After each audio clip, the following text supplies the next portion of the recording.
Alright, for context, this movie is genuinely entertaining, easily one of the stronger films in the MCU of recent years. But even great films leave room for improvement, so what could have been done better with Thunderbolts? Let's start with the sassy yet seemingly under-the-radar Miss Fontaine. Up until now, Valentina has been sidling up to various Avenger-level issues and inserting herself with a cavalier but seemingly controlled attitude. She's cocky, sharp-minded, and your typical vaguely nefarious CIA director. However, in Thunderbolts, that seems to have all gone out the window.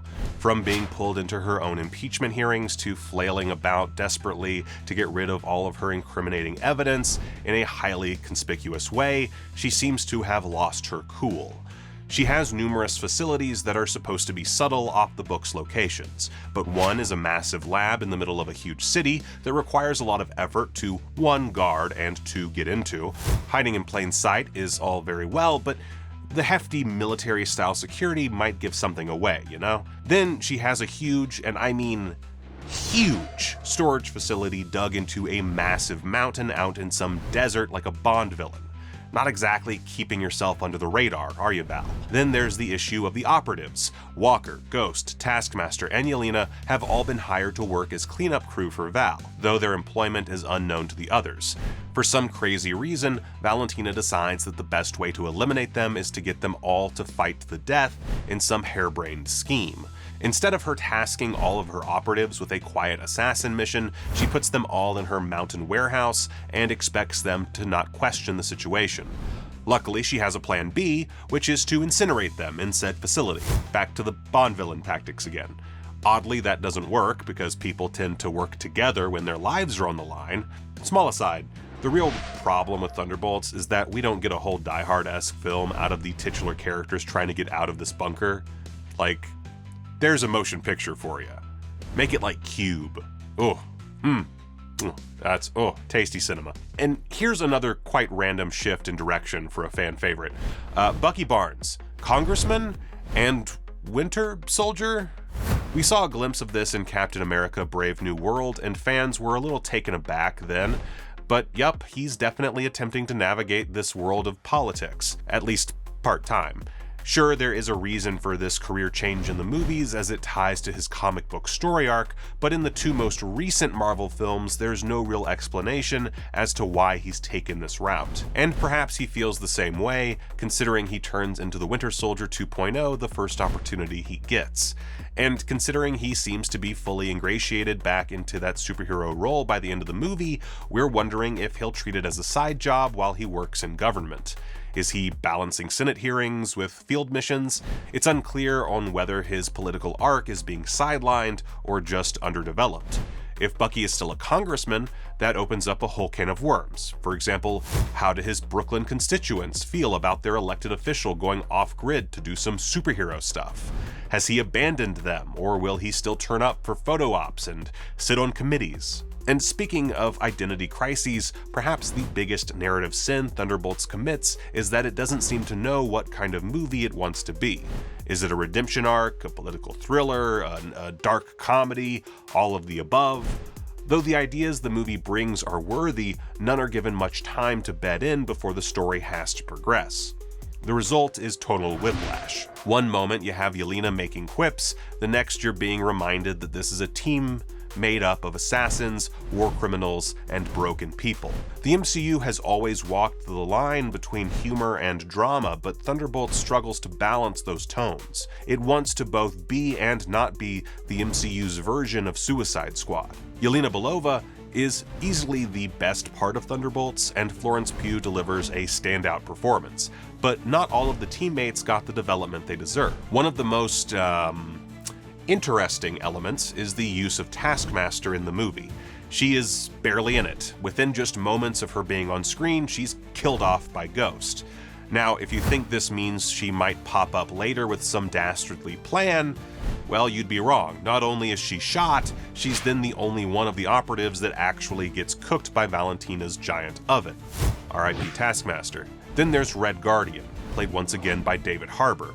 Though Harbour has made the role his own, he seems to exist only for comic relief. His washed-up Soviet super soldier persona in Black Widow is repeated in this movie, where really you just want him to find purpose and determination. The character himself offers little in the way of actual contribution to the cause or the team, both narratively and strategically, though his awkward but loving dynamic with Yelena does bring some wholesomeness to proceedings. But by far the boldest move that the Thunderbolts introduces is the arrival of Robert Reynolds, aka Sentry.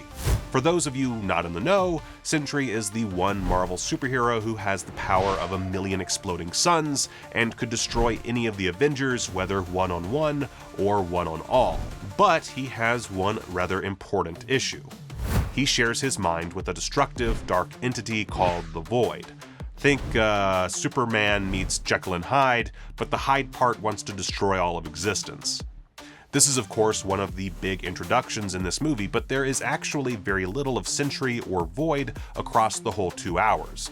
And if you're wondering where this leaves the need for any other heroes, don't worry, Marvel covered this with some of the laziest writing imaginable.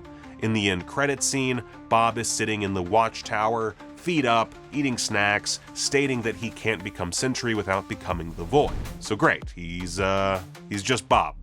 And just like that, the film puts the strongest hero on ice. Introducing Sentry this late into the Marvel game creates a power imbalance that's hard to write about, but if they don't use him again, what was the point of introducing him?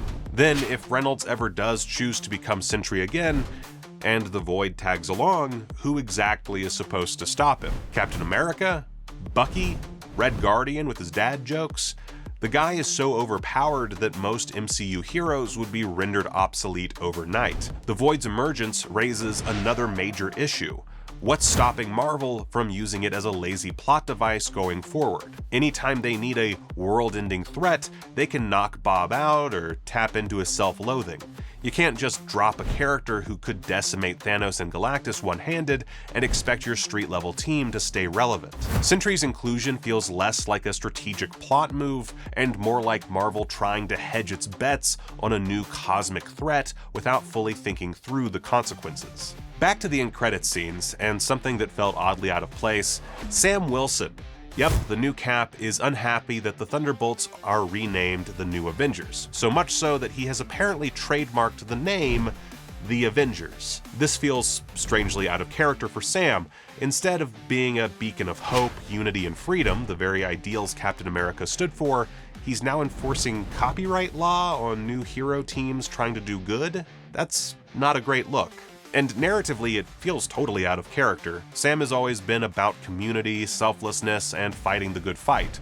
Trademarking the Avengers feels like something out of a Judge Judy episode, not the legacy of Captain America. By the film's end, the Thunderbolts are standing together, dazed and confused, and adopting the name the New Avengers. Thunderbolts set out to build a new legacy in the MCU, and while it didn't hit every mark, it most definitely opened the doors for Marvel's Phase 5 strategy. And perhaps that'll happen now Sam has decided to throw his toys out of the pram, or maybe they'll become Avengerbolts, or as Red Guardian suggests, Avengers.